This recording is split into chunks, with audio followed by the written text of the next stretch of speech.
A few months after my 31st birthday, I walked into my boss's office with a PowerPoint presentation that said, "This is why Kehi should be promoted to managing director." I laid out my case. It was 7 slides long. And a few months later, I was indeed promoted to managing director at 31, one of the youngest at BlackRock in their hedge fund investing business. The subsequent year at 32, I made $2.3 million of W-2 income.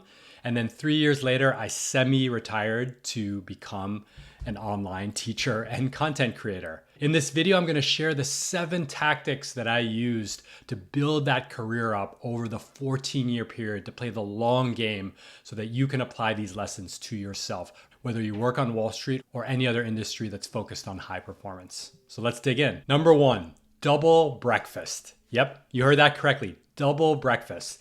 That was my approach to networking. So on any typical day, I would wake up around 4:45. You're gonna see a little bit of intensity here, which I'll address later in the video. But I'd wake up at 4:45, go to CrossFit at 5, and then I would head down to Manhattan to have my first breakfast at 7 a.m.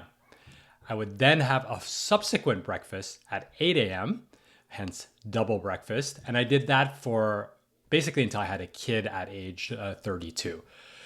I believed that my biggest competitive advantage was going to be my network. I was focused on building authentic relationships with people in the industry, but also adjacent to the industry, other investors, other people just doing interesting shit. And that was the focus of double breakfast. So I would estimate that over a 14-year career, I probably had 5,000 networking meetings, all from a place of curiosity, all from a place of authenticity, all from a place of generosity. I was constantly following up with people, checking in, seeing how they were doing. One of the networking strategies that has informed this philosophy is from Ari Emanuel, who you might know from the show Entourage, but he's actually the founder of the agency Endeavor. And he's known to make these 300 short phone calls every day to his clients and prospects, just being like, "How you doing? Checking in. What's good? You need anything?" I don't do that many, but I do have a schedule of all of the people I've met over the course of my life, and I check in. Some it's once a year, just a birthday message. Others it's once a week. These are my homies. And everything in between. Again, it's from a genuine place of care. What are you doing? How can I support you? Let's get together if it makes sense. Obviously, you can't get together with all of those people.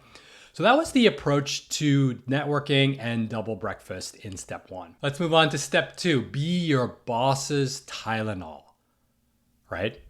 People get headaches, people suffer, they feel uncomfortable.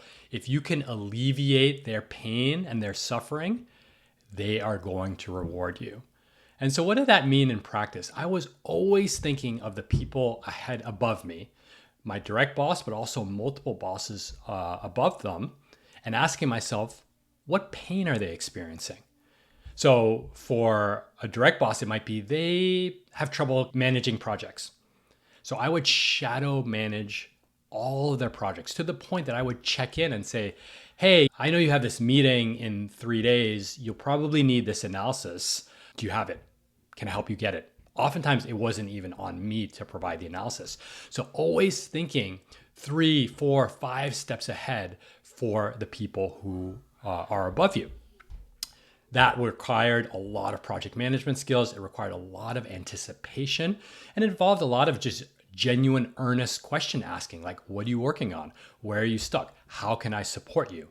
Again, it all has to come from a place of genuine care, and you need to show up.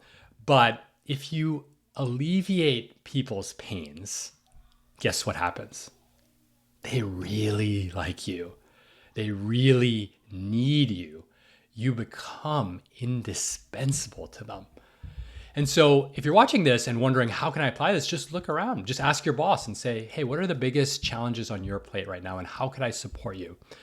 Then you could ask your boss the same question for his boss. And the topics are going to get bigger picture. And you might not be able to act on the CEO's concerns, but you can always look 1 or 2 rungs ahead. They're always looking for things. They might be looking for talent. They might be looking for interesting articles. They might be looking for interesting investments. So if you have that in your periphery, you are building this groundswell of help, of knowledge that people are going to want to bring you along for the ride. You will be the last person to be fired if there are layoffs, but most importantly, you'll be the first person to be pushed forward because you make everyone's life easier. Now we're on to number 3, managing up. I wish this one was sexier, but man, no one does this. And it's really surprising to me. So when I worked on Wall Street, I had a game with myself. If anyone, particularly people above me, if anyone ever asked me, hey, where's that thing? Where's that project? What's the status of this? I would view it as a penalty for myself. Like I had fucked up. Because what it meant is I hadn't communicated effectively enough. I hadn't managed other expectations. I hadn't been proactive to push up the relative information to the people above me. And so shame on me. Now, again, in the conclusion, we'll talk about some of the downsides of all of this, but that made me extremely vigilant. And again, you're seeing a theme throughout this video of just general relentless proactivism. So what does that mean in practice? So I had a weekly managing up email. Now I did this myself for my bosses. And once I became a boss, I asked all of my direct reports to do the same. And it's a simple email. I made it very clear it should not take more than 10 minutes to do, preferably on a Friday afternoon. And you send me 3 things. No fancy sentences, no fancy formatting, 3 things. What I worked on. So there, again, if you're the person sending this, you get to brag a little bit, right? This is what I did. This is what I'm good at. You know, these are my receipts. Second category was what is still open. This was the penalty thing I was telling you about, because sometimes you just didn't have enough time to finish something, or you prioritize in a certain way, and you want to make sure, again, you want to make sure that you've communicated that you prioritize things in a certain way so that no one comes over the top and asks you like, hey, where's that thing, right? Why did you prioritize this way? Every week I'm telling you, boss, how I prioritize things. And then the last one's super important, what I need from you, right? A lot of times, especially when you're more junior, you need senior people to unblock you. You need them to review something. You need feedback. You need them to push something forward. And they're busy and they forget, to my point earlier about the Tylenol. And so this is the nudge that, again, there's a bit of a CYA, cover your ass here, that says, look, I did the thing. I need it back from you so that I can continue to move forward. So that is the philosophy behind managing up. And once you get promoted, make sure that you have your direct reports do this as well. Number 4, take a martini glass approach to your career. So what does that mean? If you think of a martini glass, you have the base, which is a triangle, the really thin stem, and then the mouth or the cup of the drink, the glass. Now, when you just graduate, yeah, you might have a CS major, an accounting major, a business major, but you don't know shit, right? You're going to learn a lot of it on the job. And so in those early days of your career, be a generalist. Take in all the information that you can. If you're covering industries, take in specific industries. If you need to cover different instruments, take in other instruments. Don't spread yourself too thin, but recognize that you're bottom of the totem pole. So your job is to be a generalist. Now, as you get more experience, you go into the STEM. So pick a specialization. And this is where you will really differentiate yourself relative to the others. You'll become the expert, right? And for me, when I was working at BlackRock, it was around quantitative hedge funds. I was going to be the expert on anything quantitative. I had a major in computer science. I was a terrible computer science major, but that was the thing that made me be perceived as the one who would understand quantitative topics. So I became a specialist in quantitative topics. That was probably, year 3 to 10 of my career. And then the martini glass reopens at the top and I start to become a generalist again because I need to learn how to pitch. I need to learn how to talk to clients. I need to know how to source new transactions. I need to manage other analysts who are in different verticals. So again, you'll see, and you could see that if you look at the CEO of any company, they need to be able to talk to the CMO. They need to be able to understand risk and compliance, and they also need to be a great public speaker. So that is the Martini glass approach. And again, depending on where you are in your career, base first couple of years, STEM, and then it widens up again. Number 5, one investment only. Now, I was at a fancy gala when I was 21 years old. I was in a black car with a famous hedge fund manager, and I had been dabbling with stocks. And I turned to the hedge fund manager and I said, hey, I got this position in this stock. What do you think I should do with it? And I'll never forget what he said. He turned to me and he said, okay, don't waste your time with individual stocks. There are tens of thousands of people that are studying that one stock every single day. Do you really think you're going to have an edge on them? But that wasn't the advice. He went on. He said, for every hour you would spend investing and learning about individual stocks, take that hour and get better at your job. Read a textbook, become a better public speaker, learn to code, learn a new skill, learn how to make better models in Excel, whatever. But don't spend that time trying to pick stocks. Invest that time in your career. It will have the best return on investment. So that applies to you as well. Think about every hour that you might spend on something adjacent and think about where the best ROI might be. And that's probably going to be in developing your skill set. And again, when we wrap, we'll talk about potential costs or downsides of this approach. Number 6, chipmunk mode. Now, full disclaimer, I am no longer on Wall Street and I am way more chill than I was in this ascending path. So I actually don't believe in this anymore, but I want to honor that this was a skill that I had developed over the years. So very early in my career, I made a focus to go back to that point about the hedge fund manager, just be better, develop better skills at your job.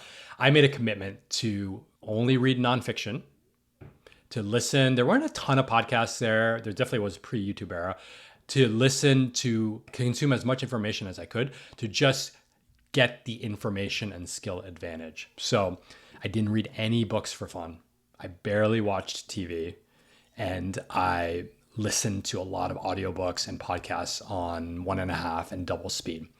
And again, this just shows along the lines of double breakfast that there's no shortcuts. Like at some point, this is a volume game.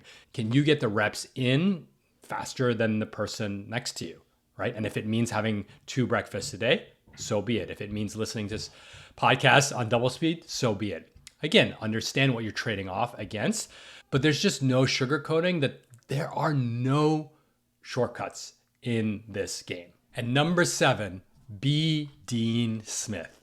Yes, Dean Smith was the iconic head coach of the University of North Carolina college basketball team. Greats came out of that program, including Michael Jordan. And Dean Smith was known for a philosophy.